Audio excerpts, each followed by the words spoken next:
Hi guys, Mark here, I own a classic. This is a bit of a re-edit. It started off as one video and I re-spliced it into two. Mileage, why not? And so I hope you enjoy it and I'll see you on the next one.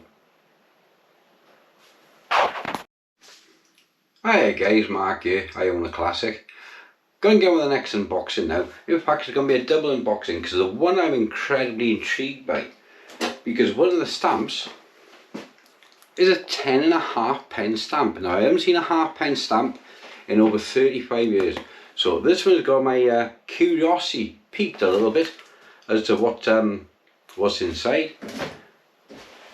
And this one I know is extremely rare, so keep watching. I think you're going to enjoy this. Okay, so I'm going to turn this way up.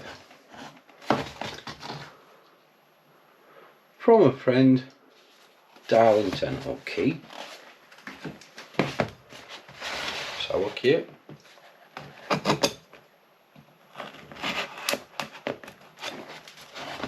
From a friend, Darlington. That's interesting. That's intriguing, isn't it? Also using the spine of the blade because I don't know what's inside. Or I believe I don't know what's inside.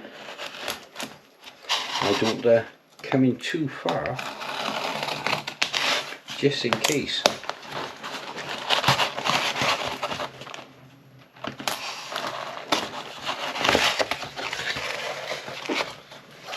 Okay.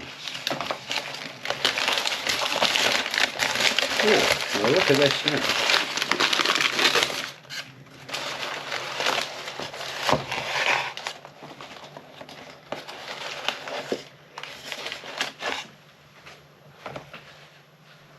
With the box to one side. Oh, okay, that's interesting. It's mail order. Matchbox is a registered trademark of Matchbox International Limited. Okay. Same money. Seal is broken on there. And there. Okay, let's get down on the main table, off the chipboard, and have a head on look. Okay, let's have a look and see what we got, because this has got me jolly intrigued. Then come around the back of the camera, so excuse the shadow. Oh, okay. We got a mail away poker nat from the Red Arrows, no doubt. Lovely little model. We're going to get on a turntable in a minute. 1991 Matchbox International Limited, made in Thailand. Okay, so that's one of the later matchboxes under Tyco, 91. So what could this be then?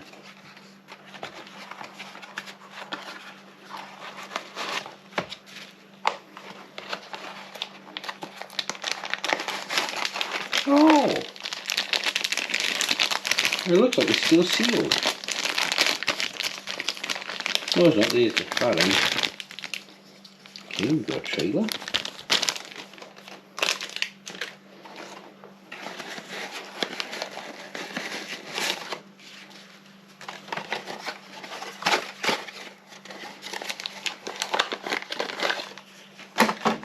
Oh, nice.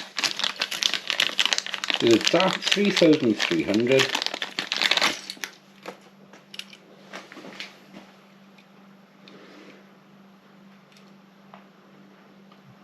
Made in Thailand, Matchbox International. There's a lovely little truck. This is one of the early ones as well, of the DAP.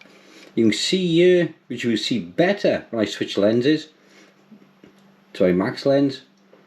The casting is really sharp and crisp across the later ones, because there was such fine detailing on the DAPs. There was a lot of flashing around the windows on the later ones. So let's put that cab together there. In fact, The trailer yet again, if you look on the pin on the trailer, show a better look on the macro lens. I believe again has never been used.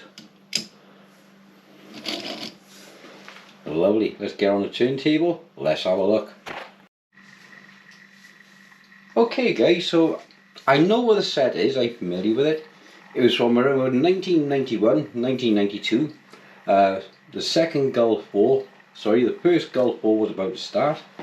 And Kellogg's, great American company, was doing a promotional for the Royal Air Force at the time.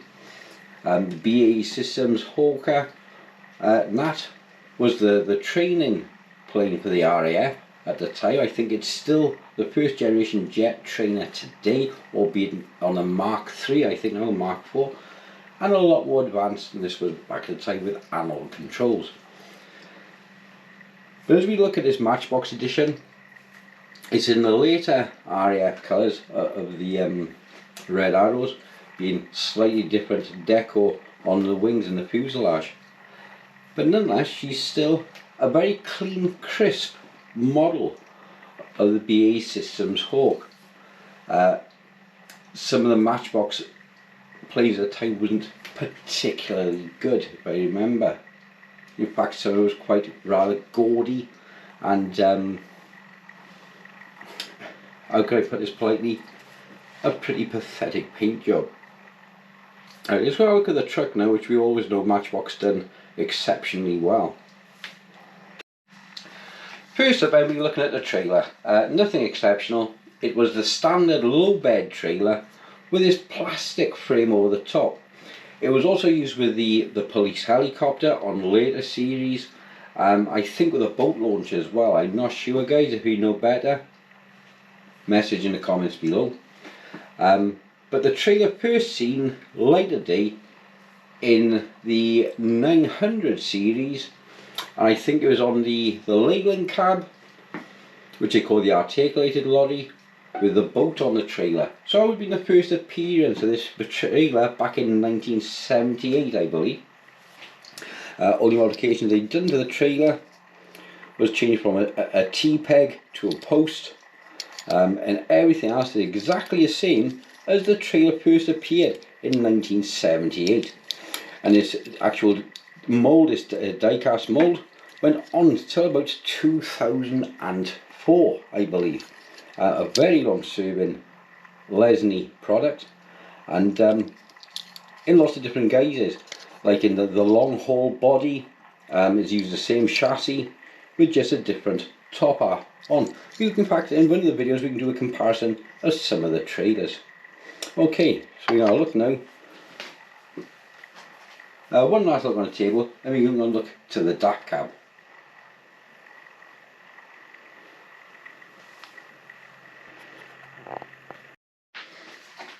Okay, so we got the DAF 3300 cab from about 1984, I believe. This was a rival at the time to the Leyland T45 road train. It is, funny enough, that is the truck that this truck replaced in the Matchbox range for the European cabovers. DAF being more popular for the European market, while Leyland was on a really bad type of it. But even though today, when placed head to head, the Leyland T45 with a Rolls-Royce engine will still outperform the DAF 3300. The only downside was the rust in the Leyland, as always with all British products at the time. Now this particular truck, I passed my test on the sister truck, the 2800. So it was the day cab without the sleeper cab, and that's what I passed my test on, and I was using on a 4/4 with a twin splitter.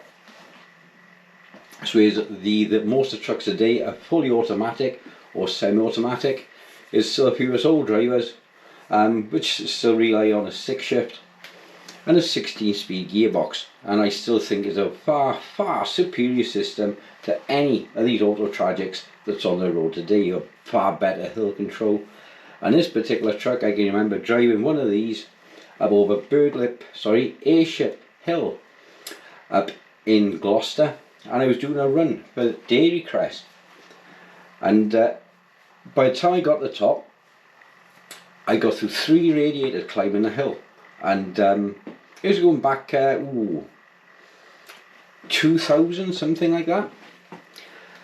And when I actually got up to Waitrose, I believe it was, up in Milton Keynes, we weighed the truck because I was told the truck was ready to go, she'd be weighed. And when we actually weighed the truck all in, she was 48 tons. And the truck which I was driving was only plated for 38, so I was actually 8 tons over my maximum. Like I said, that was over 20 years ago, but the laws was a lot more lenient then than what they are today.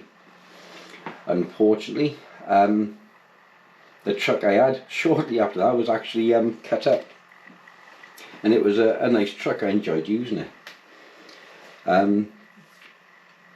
It came in obviously the 4x2, 6x2 and 6x4 variants, and the straight 6 engine used in this truck, and this is quite ironic, originally come from Leyland to power the DAP trucks. So it was a Leyland engine powering a DAP, but it was a DAP truck that replaced the Leyland using the Leyland engine, and that same engine is still the same basic design for the Packard engine today run in nearly all DAPs. So the Leyland engine outrunning the truck it was designed for by 40 years. So here's an interesting little tidbit for you there on the Leyland engine in the DAF 3300 series. Okay, just changing the angle a little bit to give you a look now and closer down on the truck. You can see with the plastic cover now over the trailer, which it was a good compromise, I think, by Matchbox on this particular truck, or the helicopter truck as well, for the police, to make a repurpose of the trailer without having to make a new casting. I think it was very good, like I said. So this would be one of the first of the DAF 3300s, or certainly within the first year of production, by the crisp lines on the cab, which again we'll look at later, some of the later ones towards the end of production, as you go higher up the Convoy range, and you will see some of the castings are particularly bad. So when you're collecting these, it's vital, I think, you get all the early models, because as the dies wore over the decades, and some of these were in production for decades, some was in production for less than 6 months, like the Leyland Road Train, quite hard to get hold of now, and a beautiful little truck.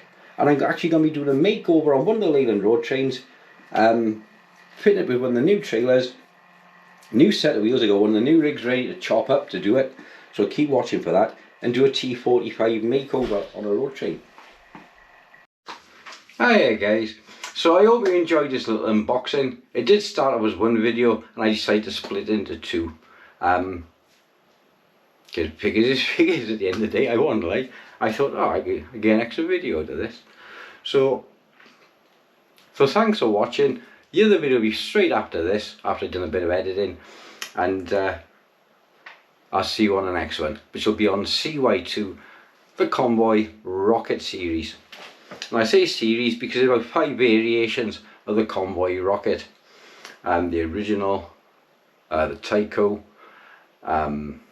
made in Macau, England, Hong Kong, Thailand, China, and then China being the last one under Mattel, which is quite a, dare I say it, a sorry state of affairs. So I'll see you on the next one guys. Thanks for watching.